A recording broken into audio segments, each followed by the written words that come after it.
حضرة المباشر، يا حضرة المباشر، حضرة المباشر، فليحفظ الإله آمون أبوبيس. فليحيا الكاهن كيموني قائم مقام ألخماهو. عسى أن يتقبل آمون طاعاتك. لطالما قلت إن الموقر أبوبيس رجل مؤمن خلافا لمولاه الملك أمنحوتب الثالث. شتان ما بين إيماني وإيمان أمنحوتب. أنت تعلم أن الملك يحوز على رتبة نصف إله، فكيف عساه يكون عديم الإيمان؟ إنه عديم الإيمان، ومعه بوتيفار عزيز مصر.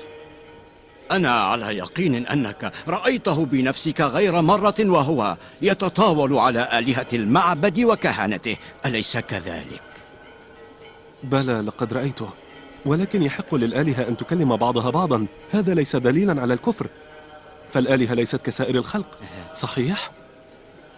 وهل يحق للآلهة أيضا أن تفني بعضها بعضا؟ هذا من المحال. يا لك من غافل. أمر أمنحوتب بوتيفار بمهاجمة المعبد وكهنته وتدمير الإله آمون. لا أصدق كلامك هذا، لا أصدق كلامك. المحترم أمنحوتب لا يصدر هكذا أوامر. ألخماهو الكاهن الأعظم لا ينطق بالكذب. سوف أصطحبك إليه كي تسمع منه بنفسك. إذا كان ما تقوله صحيحا فلا ريب أن الإله آمون سيعاقبهما بقسوة. لقد نال بوتيفار العقاب الذي يستحق، وسيأتي الدور على أمنحوتب لاحقا. ألم تطلع على تفاصيل فضيحة زليخا زوج بوتيفار مع بعض عبيدها الأجانب في القصر؟ تقصد أن الإله آمون صب لعنته على بوتيفار وزوجه زليخا؟ لا تشك أبدا في أن هذه الفضيحة قد أضرت بمكانة بوتيفار ومصداقيته أمام عموم أهالي مصر. إذا كنت راغبا سأصحبك إلى ألخماهو الكاهن الأعظم. أجل، هذا منتهى أملي ومناي، سأذهب بالتأكيد. بورك فيك. الموقر ألخماهو ليس حاضرا الآن، لكنني سوف أدخلك عليه فور أن يشرفنا بوصوله إلى المعبد.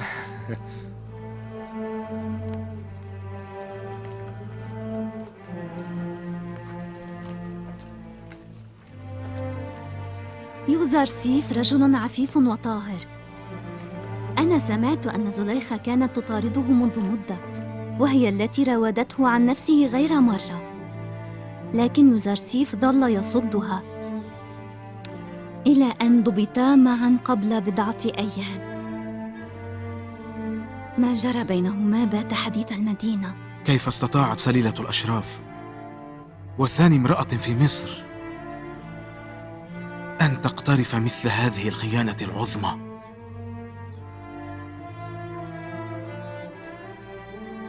وجب على بوتيفار أن يسفك دمها. تقول نسوة المدينة أن فتاها قد شغفها حباً، وإنها لما جيء على ذكر يوزرسيف أمامها خلال الحفلة تغير لون وجهها. ما هاري، إذا هوى القلب هوى بصاحبه. أؤكد لك، لقد عشقت يوزرسيف ويوزرسيف لم يمكنها من نفسه. من البديهي حينها أن تفقد زليخا صوابها وتهجم عليه. أنا أكبر في يوزرسيف عفته وطهارته، ولكن لا يحق لأحد من العبيد أن يصد مولاته ويعصي أوامرها، لا سيما إذا كانت جميلة مثل زليخا. دعك منها. لكنني صراحة أظن أن زليخا عوقبت على ما اقترفه بوتيفار. ماذا تقصد؟ التقيت اليوم بكيموني أحد كهنة المعبد، فكلمني لبعض الوقت. إنه يقول إن أمنحوتب الثالث وبوتيفار كفرا بالإله آمون وعزما على مهاجمة المعبد وتدميره. تقصد أن الآلهة دفعت زليخا إلى ارتكاب هذا الفعل كي تفضح زوجها بوتيفار؟ أنا أيضا لم أصدق كلامه. تعهدت مع كيموني على أن يصحبني إلى عند الكاهن الأعظم ألخماهو لأسمع منه تفسيره لما جرى. ارجعي إلى البيت الآن، وأنا يجب أن أذهب إلى القصر. اذهبي.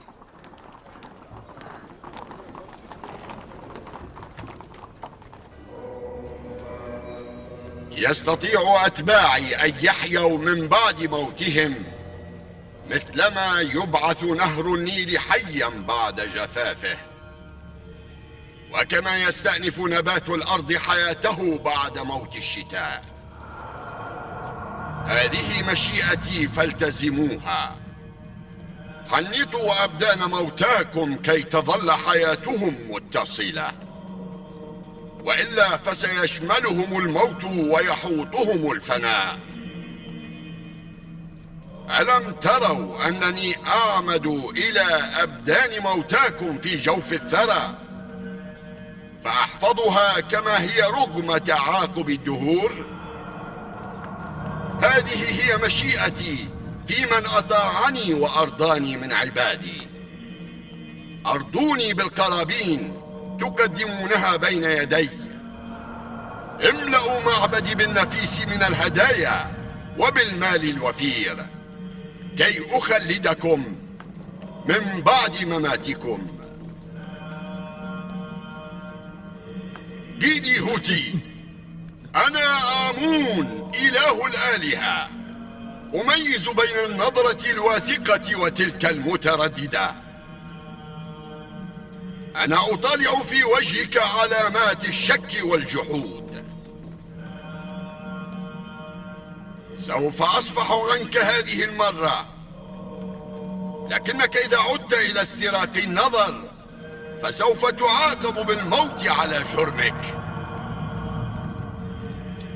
أستميحك عذرا، اعف عني أرجوك. أنا أتوب إلى آمون إله الآلهة. اصفح عني، اعف عني أرجوك أرجوك. لقد بثثت فيكم الحياة جميعا،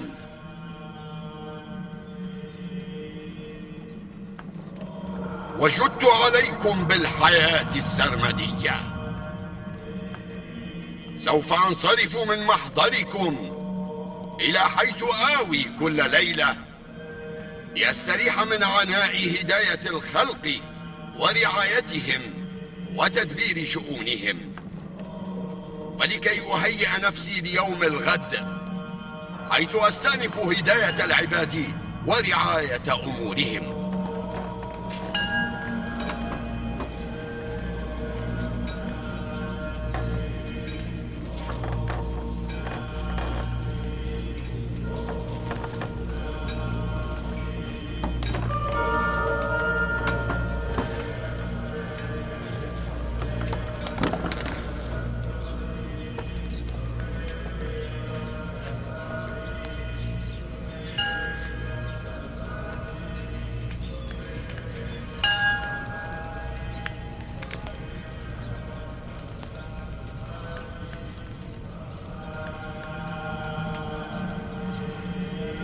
آمون راض عنكم يا عباده الصادقين.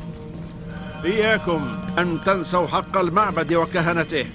أرضوا الإله آمون بما تقدمونه من هدايا ونذورات.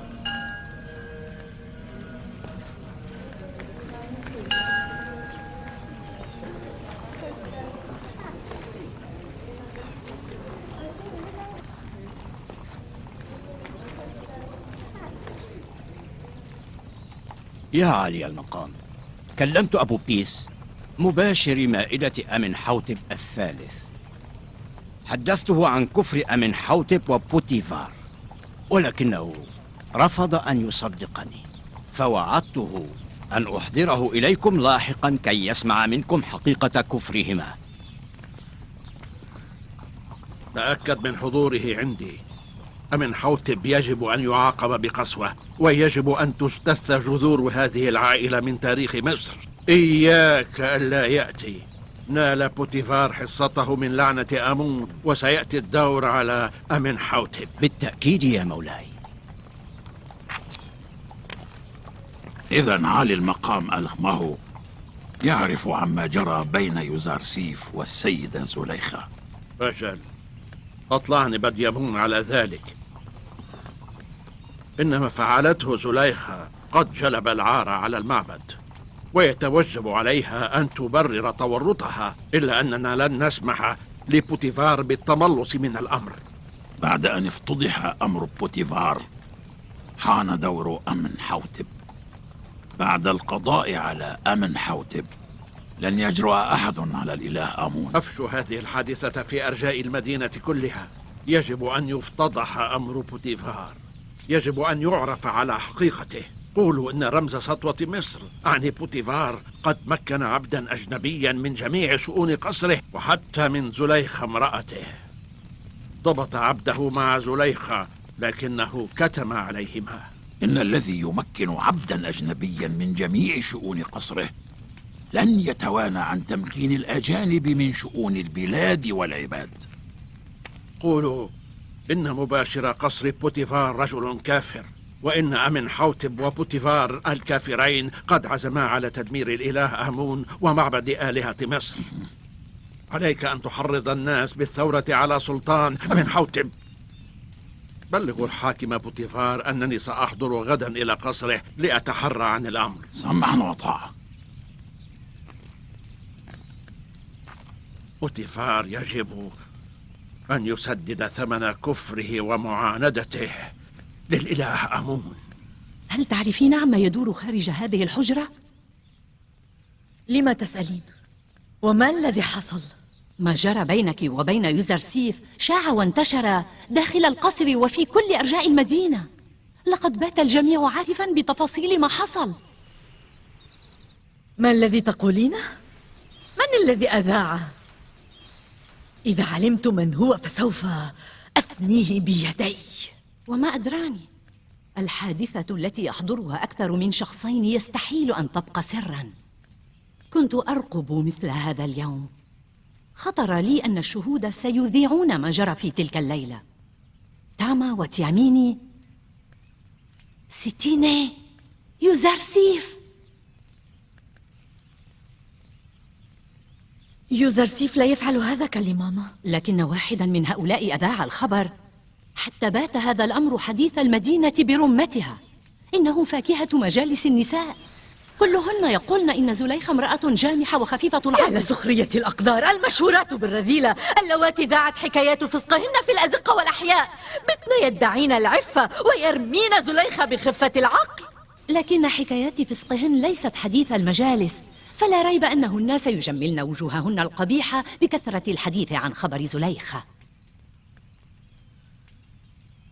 سوف أريهن ومعهن أهل المدينة حقيقة ما هن عليه، بحيث تطأطئن رؤوسهن خجلا من أنفسهن. سوف أبرهن لهن أن أي امرأة أخرى لو كانت مكاني لأثارت فضيحة أكبر مما فعلت بكثير. لقد وصل الخبر حتى إلى ألخماه الكبير، ويقال إنه غضب واستاء بشدة. فلترحمني الآلهة برحمتها. أنا على يقين أنه سيأتي إلى هنا لكي يؤنبني. صدق ظنك، فالموقر ألخماه سوف يأتي اليوم إلى القصر. أنا لا أجرؤ على مواجهته. يا آمون الكبير، ساعدني. ألخماه كان مسرورا، صحيح؟ لا، أنت مخطئ تماما. فعالي المقام ألخماه كان حزينا وقلقا للغاية. لا بأس، فليشرفنا.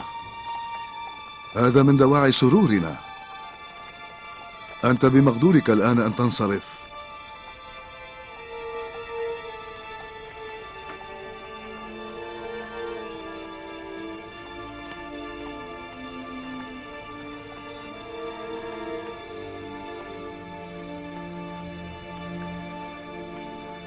لطالما كنت عدوا للمعبد ومتصديا لاستبداد ألخماه،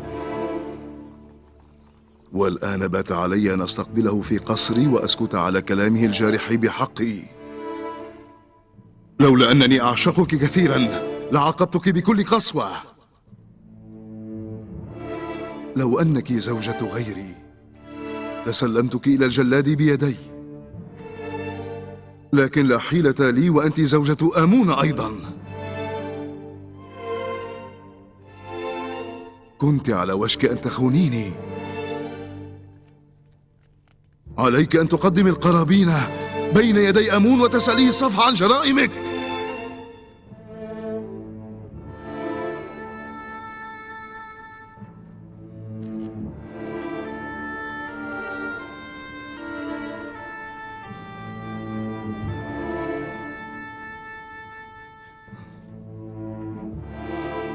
لا بأس عليك، لا بأس، سأصفح عنك.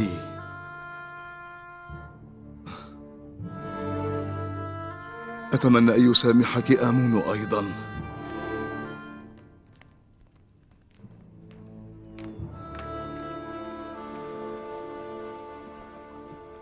فليحيى علي المقام يوزرسيف. سلام الله على نيميسابو أسود البشرة أبيض القلب. ما وراءك؟ لست أحمل إليك أخبارا سارة. ما جرى بينك وبين السيدة زليخة بات حديث الجميع. يبدو لي أن الناس لا شغل لها سوى الإفاضة في حديث الفضيحة. زليخة سلمت زمامها لنفسها الأمارة، وهذه النفس ستودي بها إلى مهاوي الردى، إلا إذا لجمت نفسها الأمارة وروضتها. يوزرسيف سيدي، السيدة زليخة امرأة ماكرة جميلة، فكيف أمكنك أن تفلت من شراكها؟ لقد أفلت من غضب الجبار وليس من زليخة. من كان قلبه معقودا على حب الجميل الذي لا نظير له لا يعبأ المثل زليخة، ومن كان يؤمن بالعرض على الله تعالى لا يرى من المعصية إلا ألسنة نار جهنم. سيدي يوزرسيف، أخبرني ماذا عن حكاية الرضيع الذي نطق والأبواب المقفلة التي فتحت من تلقاء نفسها؟ يقول بعضهم إن يوزرسيف سحر كل شيء. هذه كلها من ألطاف الله الرحمن الرحيم. خطر لي لبرهة أن الله ربي قد أهملني ووكلني إلى نفسي، وأنني كنت بمفردي أمام زليخة، لكنني رأيت بعد ذلك رأي العين أنه تعالى لم يهملني أبدا، بل كانت ألطافه تشملني طوال الوقت.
من هو ذلك الشاب الوقح الذي لم ينحني أمامي؟ يوزرسيف هو بنفسه.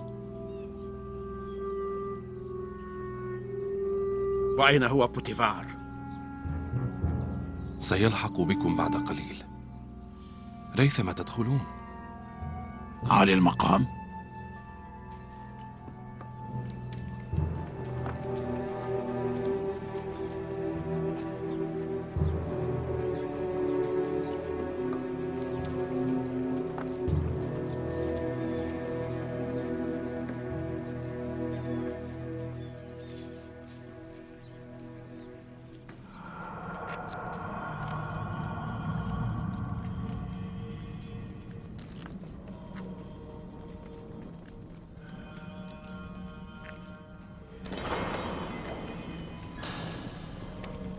عالي المقام بوتيفار والسيدة زليخة.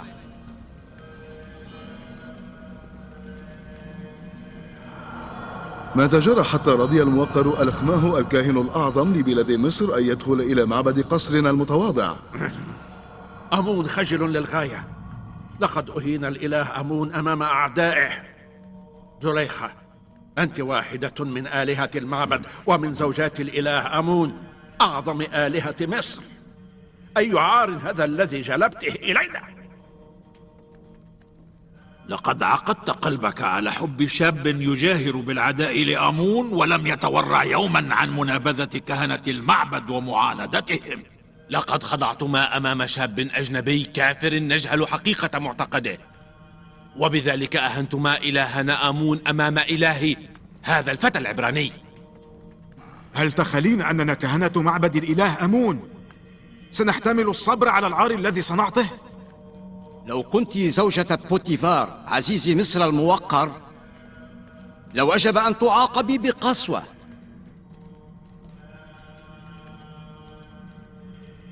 ما الذي تريدين قوله؟ أساسا هل تجرؤين على الكلام؟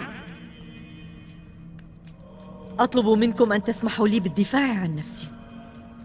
سيدي ألخماه، أتسمح لي؟ أنا مصغم، قولي. أطلب منكم أن تمنحوني بضعة أيام وسوف أثبت للجميع أنني بريئة.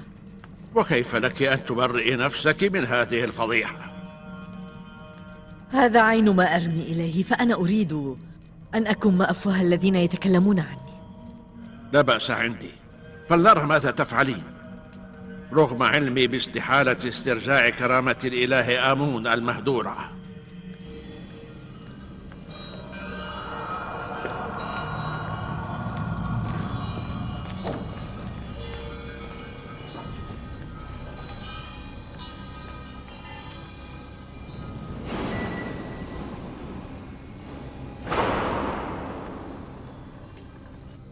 أنت قدمت على طبق من ذهب كأس السم الزعاف الذي سقاني إياه الكاهن ألخماهو، وإلا فهو وصاحبه بديمون أحقروا وأعجزوا حتى من أن ينبحا على باب قصري أنا.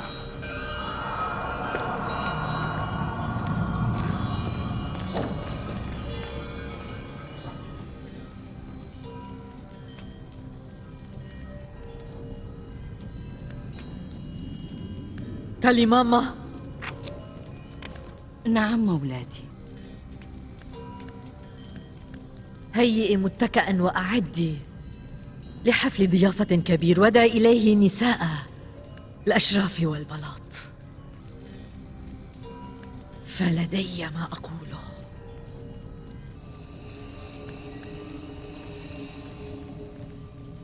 هل استدعيتني يا سيدة؟ بما تأمرينني؟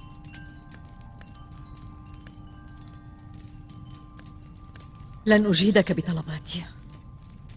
لا أطلب منك غير أن تحضر حفل الغد وأنت تلبس أحسن ثيابك. جمل نفسك كأحسن ما يكون، ومتى ما استدعيتك ادخل علينا مجلسنا وضع آنية الفاكهة أمامي ثم ارجع من حيث أتيت. هل تقضي لي هذه الحاجة؟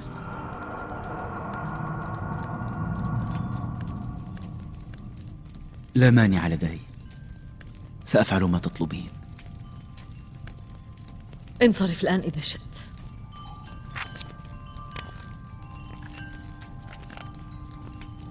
أعددنا لجميع النسوة متكئا وثيرا وفرشا ناعمة أيضا.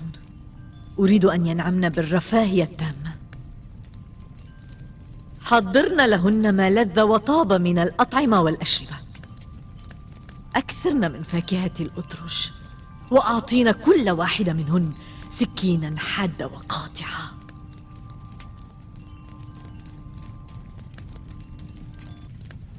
هل يأذن لي علي المقام بوتيفار؟ ماذا تريدين قولي؟ أريد أن أبرهن أنني لست امرأة سيئة كما يخيل إليك. أتمنحني فرصة لذلك؟ حري بك أن تقري بذنبك فتتوبي منه، بدل أن تسعي إلى تبرير الجريمة الفادحة التي اقترفتها. أنا لست أطلب منك الكثير. أتمنى عليك غدا أن تقف لبضع دقائق قرب قاعة الاستقبال لترى الأحداث التي ستجري هناك. أحداث؟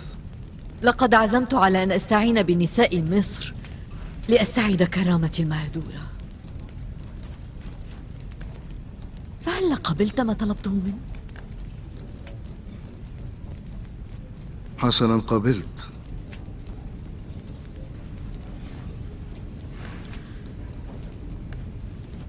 أشكرك كثيرا.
لم أكن راغبة بقبول هذه الدعوة، لأن الحضور في مجلس زليخة بعد فضيحتها يجلب العار لصاحبه. لكن زوجي بديمون ألح علي لأحضر حفلها. أنا أيضا لم أكن راغبة، لكن فضولي دفعني للمجيء. كم أود أن أطلع على تفاصيل ما جرى بين زليخة وبين فتاها العبراني.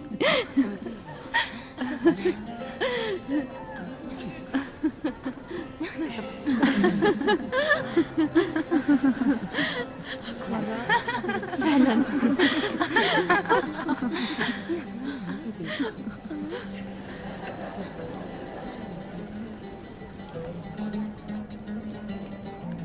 أنا لم آتي إلى هذا الحفل إلا لأرى يزارسيف. أردت أن أعرف من هو هذا الذي شغف سيدته زليخة حباً. وما أدراك أن يزارسيف سوف يكون متواجداً هنا؟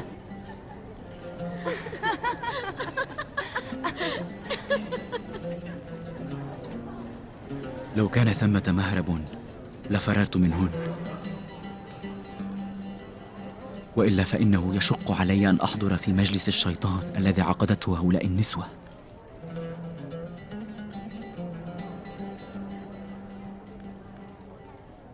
سيدات مصر وسليلات أشرافها، اليوم وفي هذا الحفل ستحكم بيني وبينكن شفرة السكين القاطعة وقشرة الأترج الرقيقة.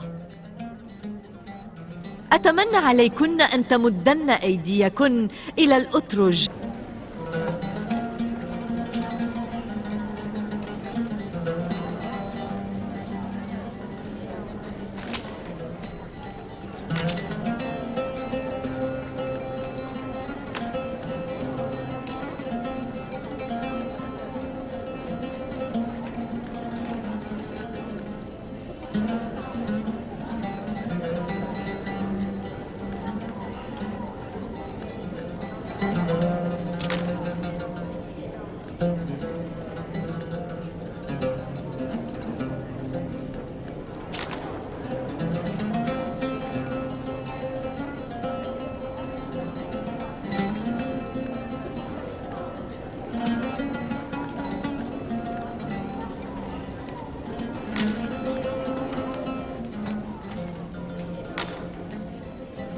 ضيفاتي العزيزات، يمكنكن تناول الأترج.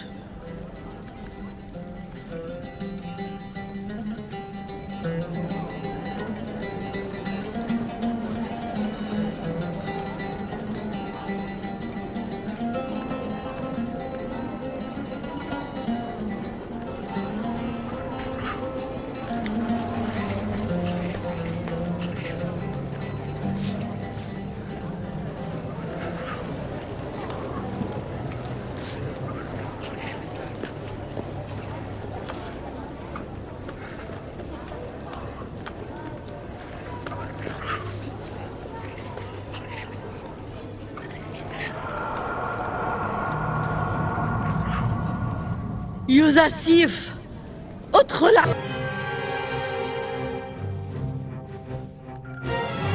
حقا إنه جميل جدا وحسن الوجه. لم أرى أجمل منه في حياتي.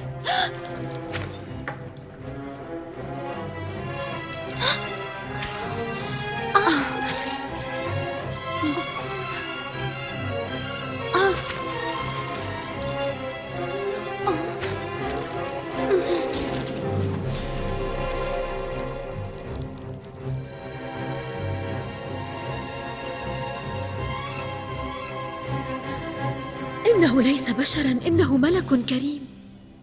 إنه ليس بشرا، بل هو إله الجمال بعينه.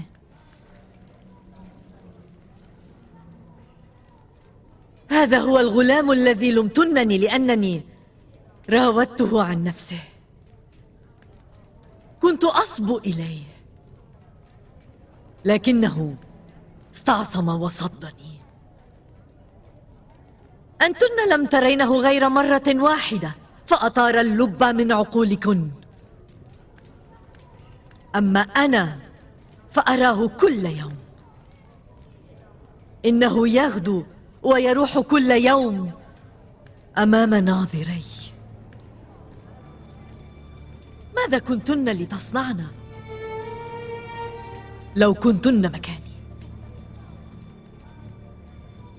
إنه ملك تجسد بهيئة إنسان، أو لعله قبس من ضياء السماء وأنوارها التي تسطع على الأرض. كأنما هو كائن سماوي هبط على سطح الأرض. أو لعله من سنخ الآلهة التي تتقمص أجساد الآدميين. أو ربما كان واحدا من آلهة النور التي نزلت من عليائها إلى الأرض كي تحث بني البشر على عبادتها. أقسم إن زليخة لا تلام على فعلتها. يوزرسيف ليس بشرا كسائر الخلق. هذه كلها ترهات.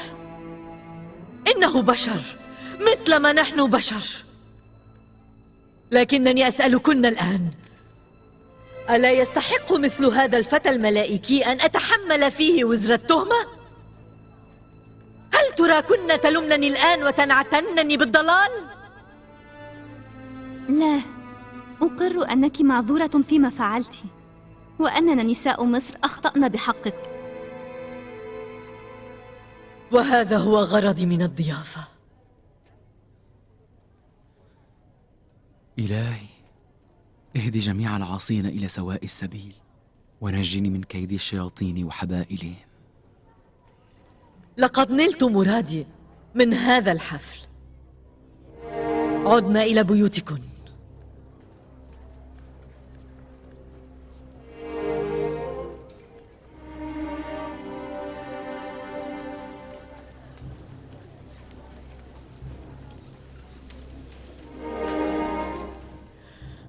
رأيت كل شيء، لا حاجة بك إلى الكلام. أي شيء تريدين أن تستخلصي مما جرى؟ أليست الخلاصة جلية أمامك؟ كانت جلية بالكامل. كأنك تريدين أن تقولي إنك معذورة في مراودة يوزرسيف عن نفسه، لأن نسوة مصر الجامحات حين رأينا يوزرسيف قطعن أيديهن. لا يجوز لك أن تبرري فعلك بردة فعل نساء مصر اللاهيات. هل هن حقا مثلك وأنت مثلهن؟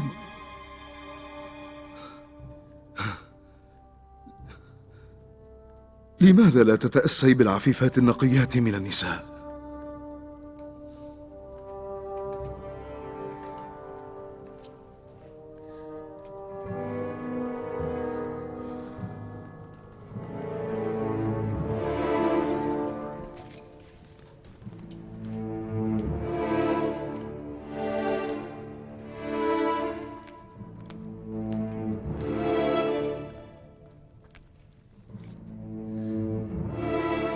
استدعين عددا من نساء مصر حتى يبلغن يوزرسيف برسالتي. مولاتي، أليس من الأجدى أن تضعي حدا لهذا؟ نحن نخشى عليك من مآل هذا الأمر ونحرص على سمعة الموقر بوتيفار. كفاكن تطفلا الآن. عليكما أن توصلا رسالتي إليه، افعلا ذلك مهما كلف الأمر. عليه أن يستسلم لمشيئتي وأن ينزل عند رغبتي، فإن أبى ولم يفعل ما آمره به سوف يكون من الصاغرين. قولا له الآن وقد هتكت حجب الحياء والعفة، سأخوض الحرب حتى أفوز أو أهلك. من من النساء ترينها جديرة بأداء هذه الرسالة عنك؟ وما أدراني أنا. اختاري منهن من كانت وقحة تجرؤ على النطق بهذه الكلمات.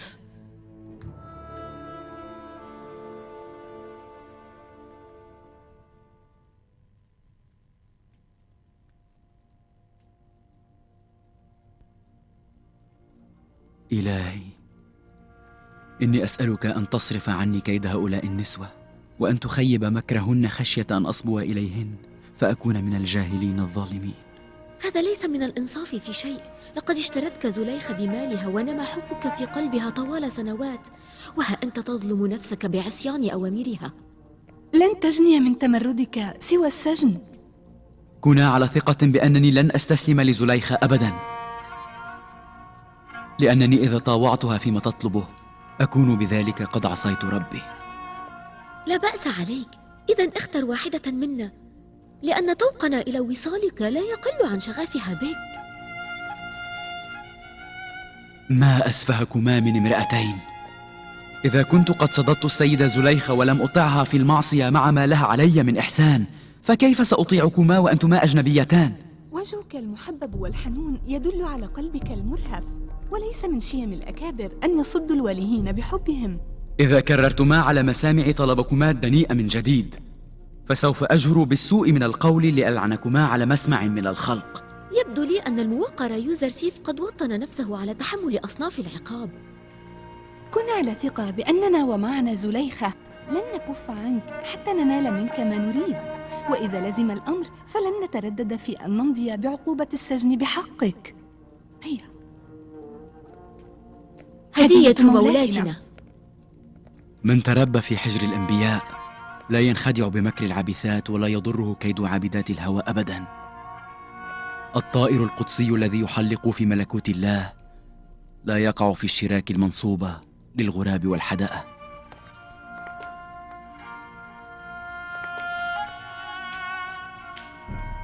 فليحيى عالي المقام يوزرسيف. إياك أن تنحني أمامي ثانية نميسابوه. في الواقع سيدي لقد تعودت على ذلك لا أكثر.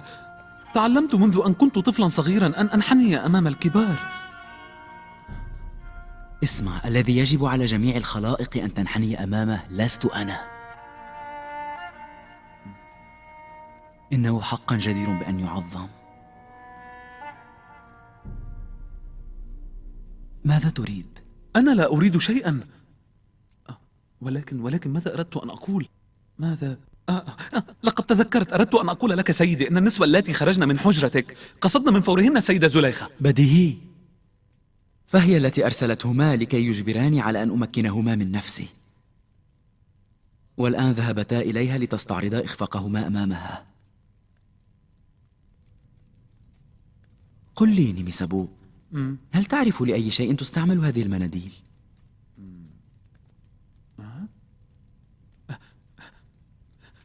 لماذا جعلت المناديل تحت قدميك سيدي؟ إنها علامة الرغبة فيك.